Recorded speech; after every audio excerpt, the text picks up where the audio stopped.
Well, I thank you both for those words. You know, you and I knew one another when I wasn't president, you weren't a chairman. Right. We'd ride back and forth on Amtrak. You lived in Philadelphia. I was commuting to Wilmington. It's good to see you both here.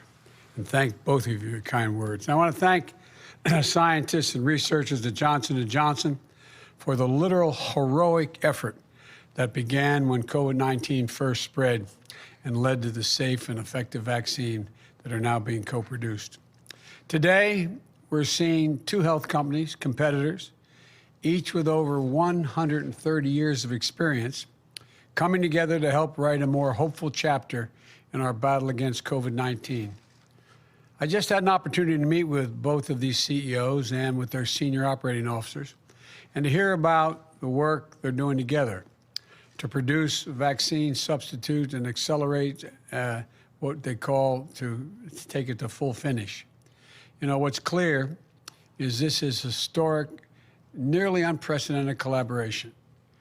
During World War II, one of the country's slogans was, "We are all in this together." We are all in this together. And the companies took that slogan to heart. For example, one automaker didn't have the capacity to build enough Jeeps, a competitor stepped in to help. Competing airline makers teamed up and they produced parts for each other and gave the American pilots, as a consequence of that, control of the skies. Today, we're seeing the same type of collaboration when it comes to getting this virus under control. I said we had to treat this like a war. So I want to thank the two companies for showing how we can come together and defeat this virus by putting patriotism and public health first. And I mean that literally, putting patriotism and public health first. Your companies have been working closely with a man you've both privately in the way over bragged about, Jeff Zients. Jeff is in the front row here. I want to thank you, Jeff, and the entire COVID team you put together for the coordination of our COVID-19 response, and Dr. David Kessler and his team at the Department of Health and Human Services.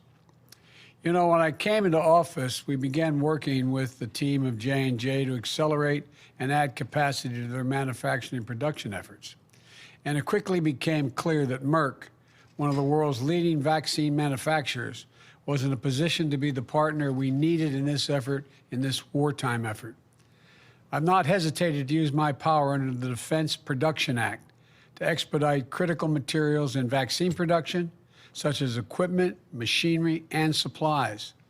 And it's not just Johnson & Johnson and Merck. Pfizer, Moderna also work closely with us to help speed up the delivery of millions more doses. The result is that we're now on track to have enough vaccine supply for every American adult by the end of May, months earlier than anyone expected.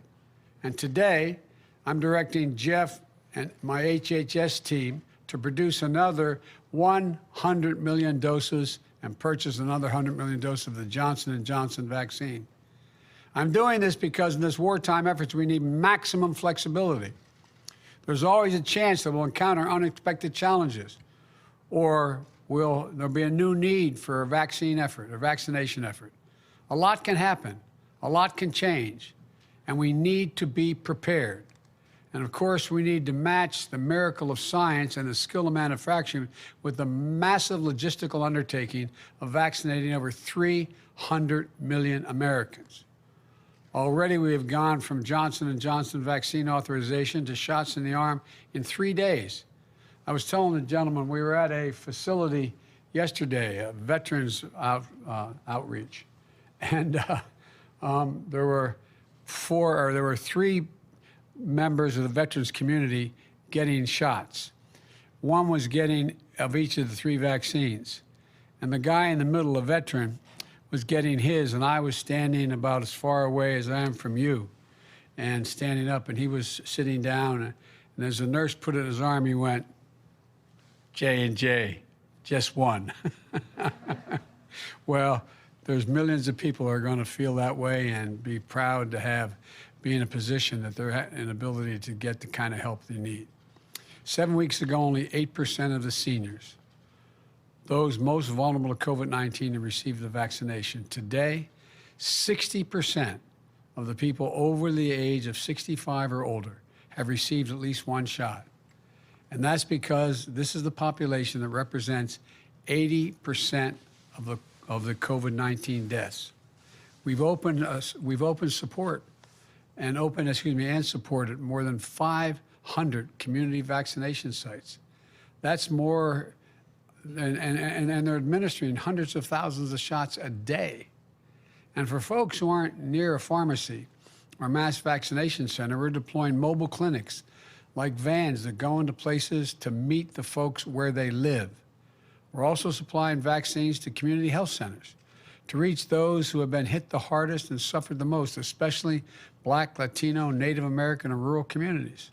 And this is important because we know we have more to do to ensure everyone is treated with equity and those most impacted get the care they deserve.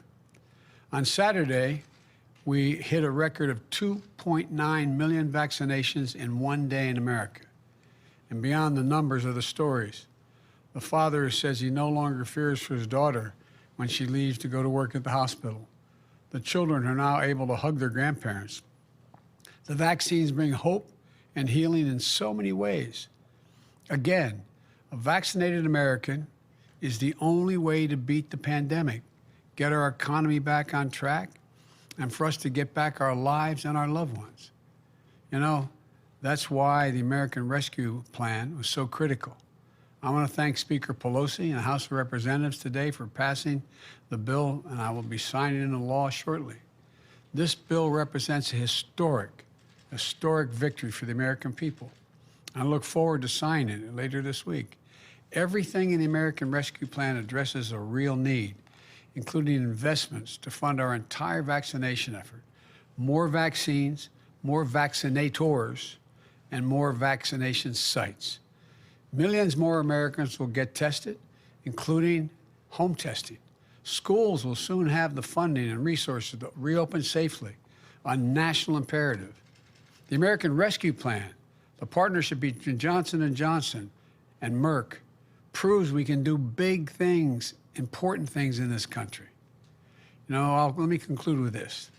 Tomorrow night, I'm going in prime time address the American people and talk about what we've been through as a nation this past year. But more importantly, I'm going to talk about what comes next. I'm going to launch the next phase of the COVID response and explain what we will do as a government and what we will ask of the American people. There is light at the end of this dark tunnel of the past year. But we cannot let our guard down now or assume that victory is inevitable. Together, we're going to get through this pandemic and usher in a healthier and more hopeful future. So there is real reason for hope, folks. There's real reason for hope, I promise you. So may God bless you all. May God protect our troops. And may God ease the pain in the heart of so many who've lost so many people in this pandemic.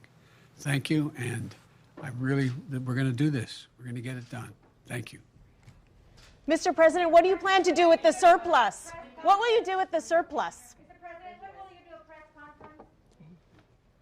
The surplus will, if we have a surplus, we're going to share it with the rest of the world. We've already decided we're going to work with the outfit COVAX. We've committed $4 billion to help get the funding for more vaccines around the world.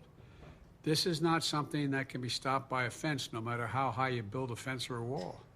So we're not going to be ultimately safe until the world is safe. And so we're going to start off making sure Americans are taken care of first, but we're then going to try to help the rest of the world. Thank you. Is there a crisis at the border, sir? Republicans voted for